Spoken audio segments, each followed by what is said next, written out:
Vinland Saga is peak seinen, and when I say peak seinen, I don't mean it's the greatest seinen series of all time, but I do think it's at least top 10 in most people's lists. I've been doing these review videos for quite a while, and I've not yet tackled every single series that I have read. I mean, not even close. But today I'm going to be taking a look at Vinland Saga and telling you why you must read this beautiful manga. I mean, Vinland Saga is just one of those series that you have to read if you want to experience what manga has to offer. You already know, subscribe to the channel, like the video, do all that stuff. We just hit 300 subscribers and I'm really happy about that. So let's try and hit 500, shall we? But anyways, let's get into the video. The first thing I want to talk about is the story of Vinland Saga.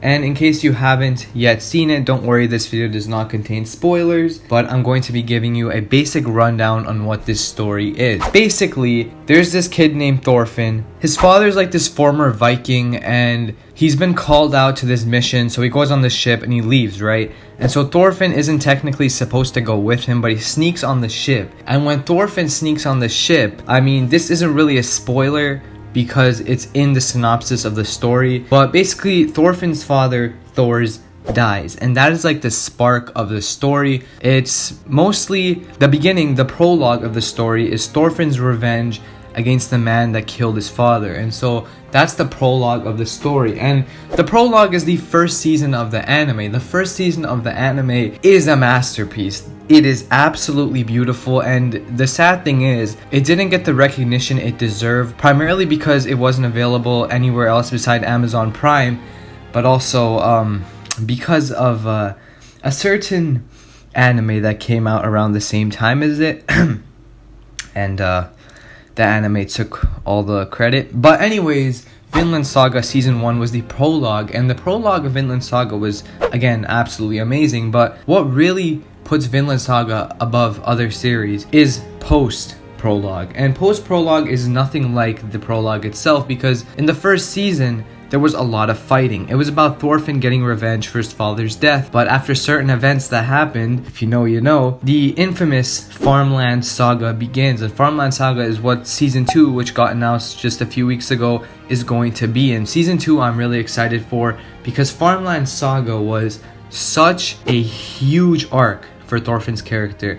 It's similar to the farming arc from Vagabond. In fact, it's like almost identical in the way it's built. I think Vagabond's is a bit better, but Vinland Saga is still a masterpiece. And if you have not seen Vinland Saga, that's one of the best parts in my opinion. Vinland is the land of freedom, the land where there is no war, there is no hatred, and there is no fighting. And so Vinland is the place that Thorfinn originally wanted to go. His goal as a child was to see what Vinland was, and his father's goal was also to see what Vinland was. So he kind of wanted to carry on that legacy. But of course, Thor's death really changed Thorfinn into moving into a different direction. But after the prologue, the story becomes about Vinland. It becomes about this land where there's no war, there's no hatred. And there's this beautiful panel right here where I think this is one of the most powerful panels in the entire show. It shows two enemies talking together and just having a good time. And it just shows that some people don't want to go to war, right? There's a quote by one of the characters named Askeladd. If you've seen Vinland Saga, I'm sure you've heard of Askeladd. The quote says, "A man, slave to gold, holds a whip and beats the slave he bought with that gold as if to claim he is the master. He just doesn't see it for himself. Every living human being is a slave to something." That is one of the most powerful quotes in the entire series, and I think that is beautiful, and it represents slavery and war very beautifully, as everyone is a slave to something. And with this whole war and conflict, the idea of freedom is tackled within the series, and I think the way Vinland Saga does it is very different from the way Attack on Titan does it, because the way Vinland Saga does it is, it's mainly about war, right? And it talks about how people go to war for no good reason besides the fact that they want to go to war. And I think the character Thorkel represents this idea so well, because he's just someone who enjoys war. And when Thorfinn later meets him and tells him to stop fighting, Thorkill just laughs because he loves to fight, right? And that's the main problem. Before his death, Thorfinn's father tells him that he has no enemies. No one has any enemies. And again, it shows this side where there is no need for war.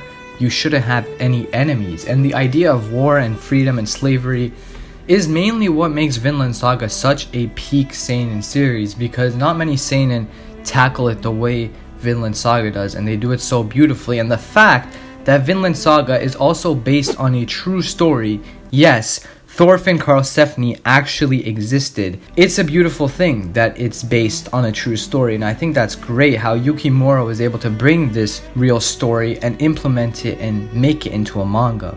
Now, if you don't really like the Viking aesthetic of some series, maybe you don't like the aesthetic of Berserk or perhaps Kingdom, which by the way I have not read but plan to, then you might not like Vinland Saga at first, but I guarantee when you get into the series, you're going to absolutely love it, whether you like the Viking aesthetic or not, because even if you don't like that aesthetic, the story and the characters are just brilliant.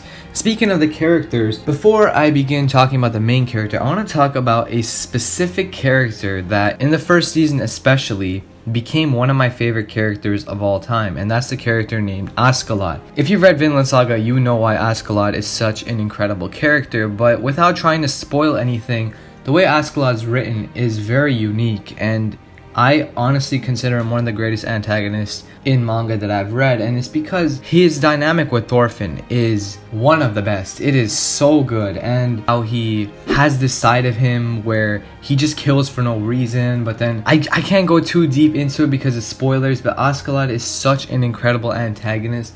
And towards the end of the first season, you know what happens, but this man is an absolute champion. He is my second favorite character in the series, and my first favorite character in the series is, of course, the main character, Thorfinn, and that's from the manga, because the manga took Thorfinn and turned him into a man. It literally turned him into a man. He was a boy before, and he became a man. The Farmland arc turned Thorfinn into such an amazing character. So before the Farmland arc, he was very, very violent, and he would not care about who he killed. And he says this quote to this girl who we see later on named Hild. He tells her, "I am the hunter, you are the hunted." And that's kind of what he lives by at the beginning of the story in the first season. But as he gets into the Farmland arc, he sees what it really is to be weak. And so he really gets to see that side of life, and that really changes him into such a deep character. His development, one of the best for sure. He is in my top 5 protagonists for a reason.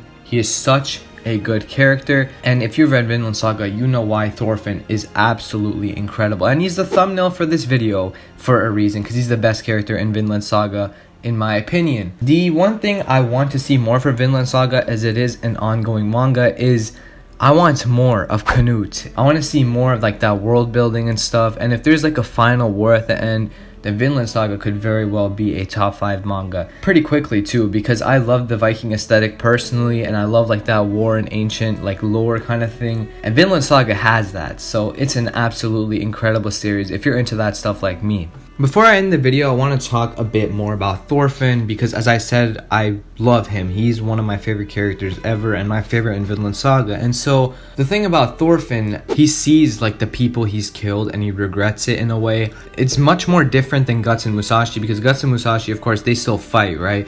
But Thorfinn, after the Farmland Saga arc, he throws away his sword and he absolutely hates conflict, right? He completely changes into a different character from what Guts and Musashi are like. They fight still, even though they have more of a heart, but Thorfinn just absolutely does not fight. And the fight against Garm was a good example of this. Now, before I go too deep into spoilers, there's something else about Thorfinn that I want to mention. His dynamic against Askeladd was amazing, but then comes his dynamic with Canute, and because we don't see a lot of Canute, people don't really see this, but his and Canute's like parallel is just incredible, because the thing is, they have the same goal in a way, right?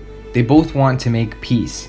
Canute became the king of England, and so he wants to bring peace to basically all of Europe at that point. But Thorfinn wants to find Vinland, which is the land of peace, and that's the whole point of the story, is Vinland the land of peace, right? So Thorfinn wants to find that, and find peace there. And they both have the same goal. It's just the difference is Thorfinn does not use the sword. Canute does whatever the hell he needs to do to get there, which means he uses the sword and he fights wars in order to bring peace. In order to bring peace, Canute uses evil, but in order to bring peace, Thorfinn uses peace itself. And I think that dynamic is incredible, but we need to see more of Canute. As I mentioned before in the video, if Canute is shown a bit more, he could very well become one of the best antagonists in this series. Yes, he could surpass Askeladd. What? Bro, what are you talking about, man? But this video was to talk about Vinland Saga and why I believe it is a peak seinen series. It is one of the best seinen series out there. It's currently an ongoing manga, so if you have not picked it up yet, I recommend picking it up through the anime and then reading the manga afterwards. Both options though are great. But anyways, that is it for the video. It was a bit of a short one, a little bit of a review video today. I want to take a break from those long ass videos that I made in the past about guts and things like that. Hell no. No. But don't worry, more character analysis coming up. If you enjoyed these review videos, drop a like, sub to the channel if you are new. But as always, take care and peace.